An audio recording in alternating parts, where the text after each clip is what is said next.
കൂൺ കൃഷിയിൽ വിജയം കൈവരിക്കാൻ ആർളം ഫാമിംഗ് കോർപ്പറേഷൻ ഹൈടെക് രീതിയിൽ കൂൺ കൃഷി നടത്തി വിജയം കൈവരിക്കുക എന്ന ലക്ഷ്യത്തോടെയാണ് വിദഗ്ധരുടെ സഹായത്തോടെ ആർളം ഫാമിംഗ് കോർപ്പറേഷൻ കൂൺ കൃഷിയിൽ ചുവടുറപ്പിക്കുന്നത്. പട്ടികവർഗ വികസന വകുപ്പ് കഴിഞ്ഞ വർഷം നൽകിയ 50,000 രൂപ ഉപയോഗിച്ചാണ് ആർളം ഫാം 8ാം ബ്ലോക്കിൽ ഫാമിംഗ് കോർപ്പറേഷൻ പ്രത്യേകം ഷെഡ് നിർമ്മിച്ച് കൂൺ കൃഷി നടത്തിയത്. പരീക്ഷണാടിസ്ഥാനത്തിൽ നടത്തിയ കൂൺ കൃഷി വിജയം കൈവരിച്ചതോടെയാണ് ഹൈടെക് രീതിയിൽ കൂൺ കൃഷി നടത്താൻ ഫാമിംഗ് കോർപ്പറേഷൻ തീരുമാനമെടുത്തത്. 2021 മുതൽ നമ്മൾ തുടർച്ചയായിട്ട് ഇങ്ങനെ കൂൺ കൃഷി ചെയ്തു വരുന്നു.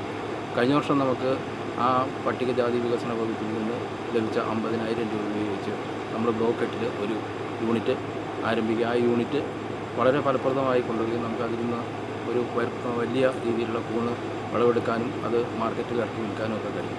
അപ്പോൾ അതിൻ്റെയൊക്കെ വെളിച്ചത്തിൽ ലാഭകരമായി കണ്ട്, എന്നാൽ കൂൺ കൃഷി ഫാമിൽ മറ്റുള്ള ഈ വന്യമൃഗങ്ങളുടെയൊക്കെ ആക്രമണം ഉള്ളതുകൊണ്ട് അത് കുറച്ചും കൂടി സുരക്ഷിതമായൊരു വരുമാന മാർഗ്ഗം എന്നുള്ള രീതിയിൽ കൂൺ കൃഷി ഹൈടെക് ആക്കി മാറ്റണം എന്നുള്ള ഒരു നിർദ്ദേശത്തിൻ്റെ അടിസ്ഥാനത്തിൽ ആണ് ഇപ്പോൾ നമുക്ക് ഹൈടെക് 2 യൂണിറ്റ് ഇവിടെ ആരംഭിച്ചിരിക്കുന്നത്. ആ യൂണിറ്റിൻ്റെ പ്രവർത്തനം ഇപ്പോൾ നടന്നുകൊണ്ടിരിക്കുന്നു. ഒരെണ്ണം കംപ്ലീറ്റായി, അടുത്തത് ഇപ്പോൾ ഉടൻ പൂർത്തിയാകും. അപ്പോൾ ഇതിന് ഏകദേശം നമുക്കൊരു 14 ലക്ഷം രൂപയോളം ഇതിനകത്ത് ചിലവ് വന്നിട്ടുണ്ട്. എന്തായാലും ഇതിനകത്ത് ഒരു യൂണിറ്റിൽ തന്നെ ഏകദേശം നമുക്ക് 2500 ബെഡ് ചെയ്യാൻ വേണ്ടി കഴിയും. അപ്പോൾ അതിൽ നിന്നുള്ള കൂണ് മാത്രമല്ല നമ്മൾ ഉദ്ദേശിക്കുന്ന, ആ കൂണിൽ നിന്ന് വൈവിധ്യങ്ങളായ ഉൽപ്പന്നങ്ങൾ കൂടി ഇതിൽ നിന്ന് കൺവേർട്ട് ചെയ്ത് ഉണ്ടാക്കി വിപണിയിൽ ഇറക്കാനാണ് ഉദ്ദേശിക്കുന്നത്.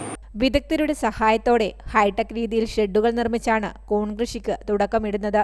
14 ലക്ഷം രൂപ ചിലവിൽ 2 ഷെഡുകളിലായി 5000-ഓളം ബെഡുകൾ ഒരുക്കിയാണ് ആദ്യഘട്ടത്തിൽ കൃഷി നടത്തുന്നത്. ഘട്ടം ഘട്ടമായി 3 ഷെഡുകൾ കൂടി ഒരുക്കി 7500 ബെഡുകൾ കൂടി ഒരുക്കി കൂൺ കൃഷി വിപുലീകരിക്കാനാണ് ഫാമിംഗ് കോർപ്പറേഷൻ ലക്ഷ്യമിടുന്നത്. ഇതിനായി പട്ടികവർഗ വികസന വകുപ്പ് 33.33 ലക്ഷം രൂപയാണ് അനുവദിച്ചിട്ടുള്ളത്. കൂണിൽ നിന്നും മൂല്യവർദ്ധിത ഉൽപ്പന്നങ്ങൾ നിർമ്മിക്കാനായി 60 ലക്ഷം രൂപയുടെ പ്രോസസ്സിംഗ് യൂണിറ്റും 3 ഏക്കർ സ്ഥലവും ഇതിന്റെ ഭാഗമായി പട്ടികവർഗ വികസന വകുപ്പ് അനുവദിച്ചിട്ടുണ്ട്. മൺസൂൺ മഷ്റൂം എന്ന പേരിട്ടിരിക്കുന്ന പദ്ധതിയിൽ ദിവസേന 100 കിലോ കൂൺ ഉൽപ്പാദിപ്പിക്കാനാണ് ഫാമിംഗ് കോർപ്പറേഷൻ ലക്ഷ്യമിടുന്നത്. ഇതിനായി ഫാമിലെ ജീവനക്കാരായ 25 പേർക്ക് പരിശീലനവും നൽകി. കൂൺ കൃഷി പൂർണ്ണ സജ്ജമാവുന്നതോടുകൂടി പരിശീലനം ലഭിച്ച 25 പേർക്കും ജോലി ലഭ്യമാവത്തക്ക വിധത്തിലാണ് പദ്ധതി വിഭാവനം ചെയ്തിട്ടുള്ളത്. News bureau, Peravoor.